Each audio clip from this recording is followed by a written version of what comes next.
Hi, welcome back to my garden. I wanted to show you my cut flower garden. So this is a new bed that we made this year. It's 5 feet wide by 12 feet long. And basically what happens every year is I plant nice things in the garden and then I don't want to like cut any of them because I'll be taking them out of the garden. So I decided to put them all in like their own raised bed. But then what happened was this ended up looking really nice too, and I don't really want to take stuff from here either. But I tried to plant varieties that if I cut from them, they'll kind of just keep coming back. So I kind of have 3 main things. I guess it's like 5 total, but the 3 main ones are the dahlias in the back. So those ones are from seed that I selected from ones that we've grown kind of in past years, and there's some really pretty colors. I especially like the kind of peachier tones. Like this one's pretty tall. It's at least 5 feet tall, and I think it may even get taller still. There's some cute like yellows. I like the kind of more reddish ones too. And actually like the plant that I selected them from was kind of like a deep reddish pink. So it's interesting that there's so much variety, just like all the seeds were from one flower bud. And then in front I have the king salmon straw flowers. So these are all kind of peachy tones, kind of from more pink salmon to slightly more like orange or like apricot. And then I have a small row of these asters. I forget the name. I can put it on the screen. It was like Hasgirth or something. It's not that. But they're really pretty. I grew them last year, and I feel like I want to grow them every year because they're just so like funky looking. They look like sea urchins or something, and I feel like they look really nice in arrangements. And then I have zinnias, and I don't remember the name. This was also kind of like a peachy tone zinnia. So there's some which are a little more yellow and orange and some that are more pink, but that's kind of generally like the spectrum for them. And then up here I have the Mexican torch sunflower, the Tithonia, which is doing really well. I've tried this in just like in the garden, and it never did as well. And it's kind of weird because from everything I read, it was like it doesn't want to be kind of babied and stuff and doesn't want too much water. But then when I've grown it like in the garden where it doesn't get irrigation, like I just water it basically when I plant it. Anyway, they never do as well, so I was really glad about that. And then hiding in here somewhere, I'll have to show a close-up. There's this one mahogany splendor hibiscus, which I kind of grew for the leaves just to be able to like complement the other things. So I think today I wanted to make like an arrangement. I'll primarily be using the flowers from in here. Like I feel like the straw flowers and the zinnias and the asters mostly, like they make amazing cut flowers. The dahlias do pretty well, but they don't last like quite as long. But some of those like big ones can be like kind of a centerpiece, I think. Anyway, so I'll start cutting, and then I might grab a couple other things. I have some terracotta yarrow, which I think will complement really well. Maybe some smoke bush, a few other things from around the garden too. So I'll get cutting. So I normally kind of start with the big things, and I'll cut down to where they join the main stem just so that I can get them kind of long. And this one has a slightly bendy stem, but that's fine because it'll just be like hidden, and it might give the arrangement a little more character too.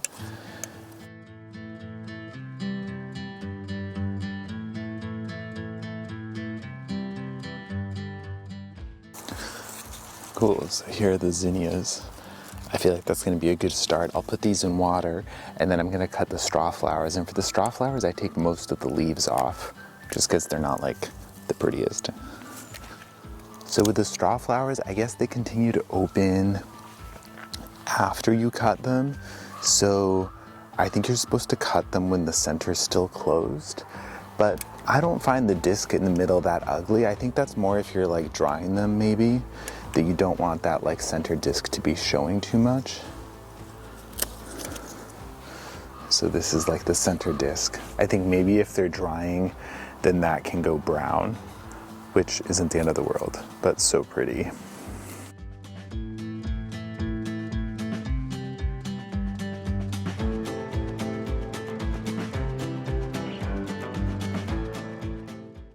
So here's the straw flowers.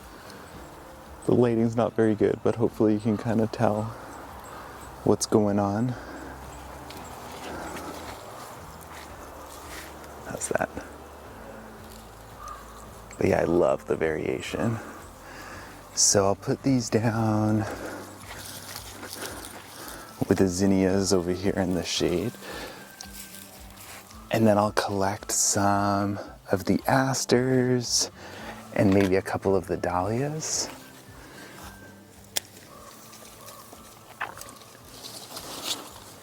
Cool, so I'll take 5 of these. And then for dahlias,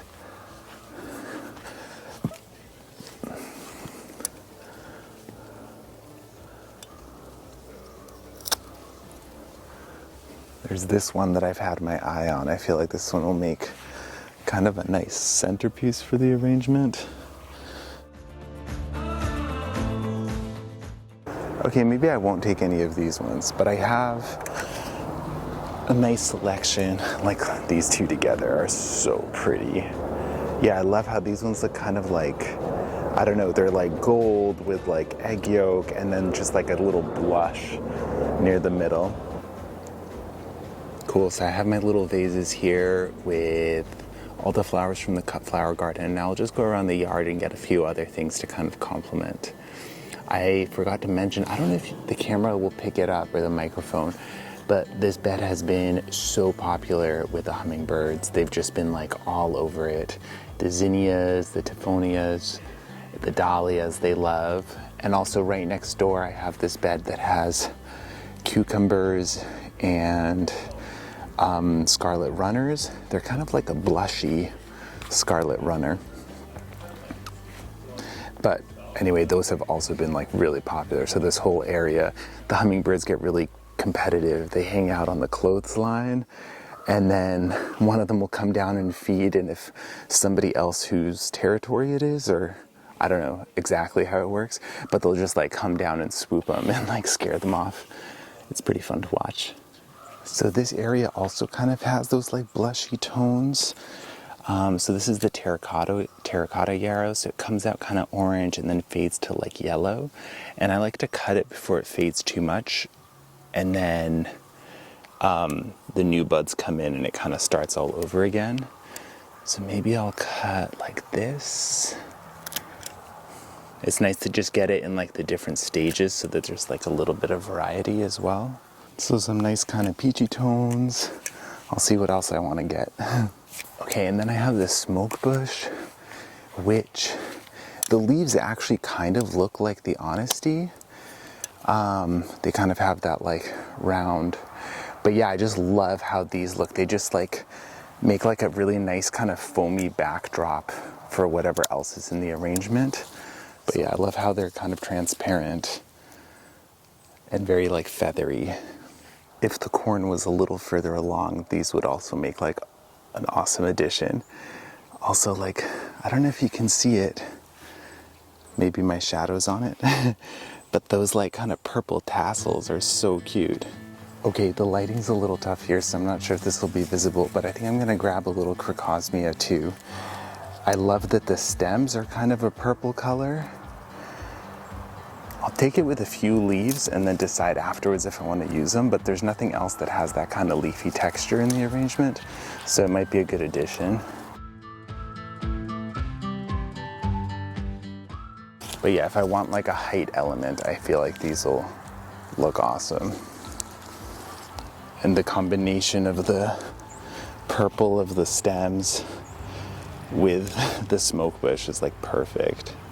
Okay, so I figured I'd build it in the shade. I think I'm gonna use this vase, but I'll put these guys in pretty quickly. So I normally get a bit of chicken wire and then leave it kind of loosely bunched up. I'll have to wrestle it in here a little bit. But especially in the beginning when there aren't a lot of stems, I feel like the flowers just wanna flop wherever they wanna go. So this will just give me a little something to tuck those stems into. And eventually, like, it will rust, but I feel like the flower arrangement doesn't last like that long. So I think I'm gonna start building with the zinnias. So I'm trying to keep like the tall ones, and then I'll save the shorter ones. I might tuck in the last couple like right at the end. Let's see, and then maybe the Crocosmia, just because this is also pretty like tall and dramatic.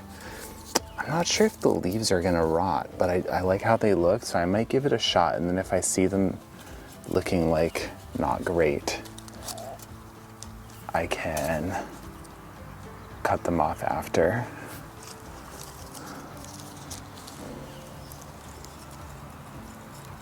I haven't used these ones in an arrangement before, so we'll see how they do. And I might just kind of build this a little bit around the edge, like tucked in.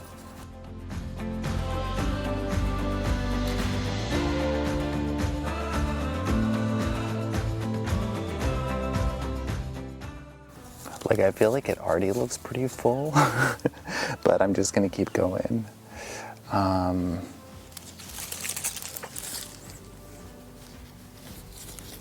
I think the smoke bush I want to tuck like right at the bottom. So I might put these in first. I'm gonna take the leaves off and see if I can just, yeah, like weave these right through the bottom.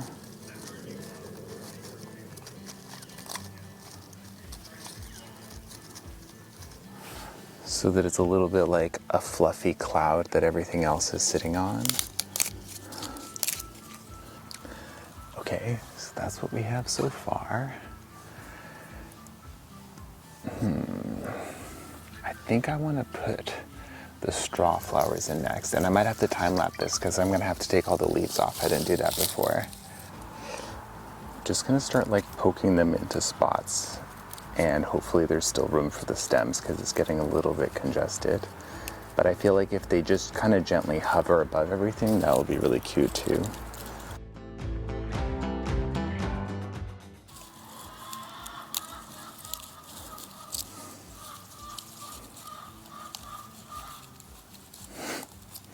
I don't know if you can hear the chickens. I feel like somebody might be laying.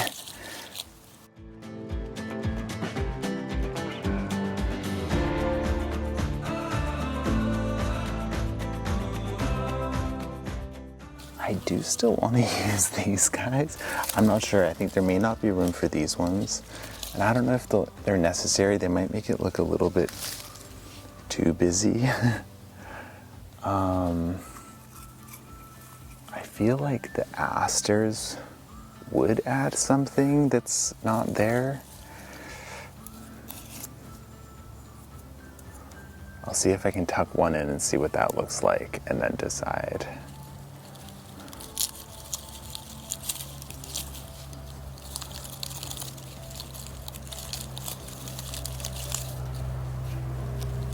What do you think? I think it needs it. Maybe I'll do 3 if I can't fit all 5 in.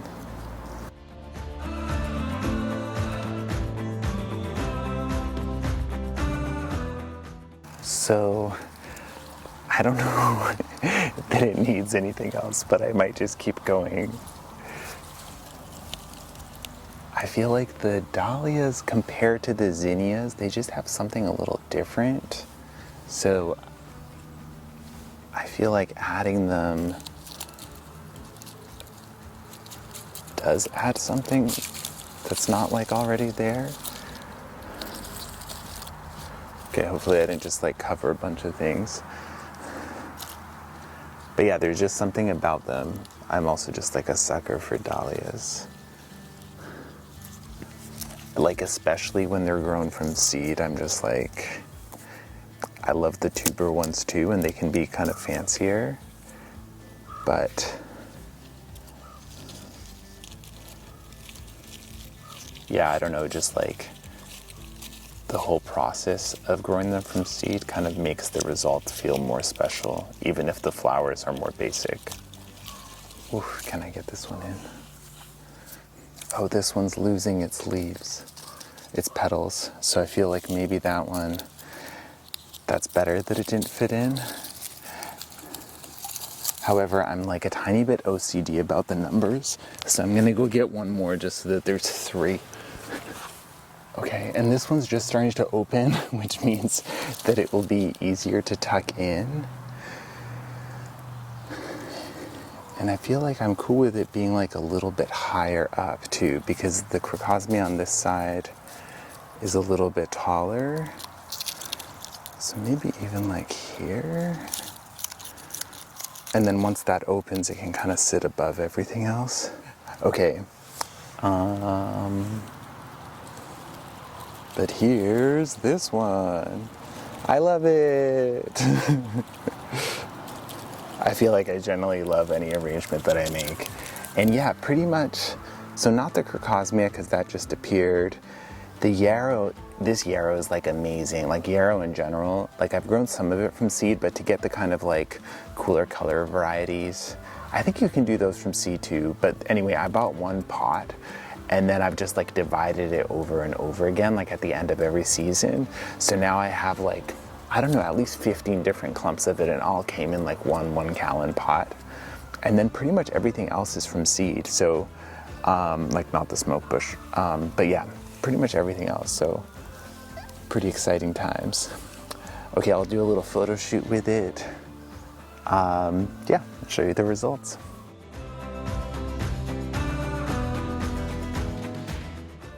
Well, thanks for coming along for the making of this arrangement. And yeah, I can't recommend doing a cut flower garden enough. Like I feel like, although it's still hard to cut stuff from the garden to bring indoors, like I feel like having somewhere kind of that's like for that makes it a little easier. And I've also planted it so densely that even with all this stuff missing, like it's not that noticeable. So yeah, now we get to enjoy these indoors for, I don't know, I think most of this will last for a couple weeks. I think the dahlias may go over first, so I'll just like kind of take those out when they're ready. But like the yarrow, the straw flowers, even the zinnias and those asters like last for maybe 2 weeks. So it should look nice for a while. So yeah, thanks for coming along for today, and I'll catch you next time.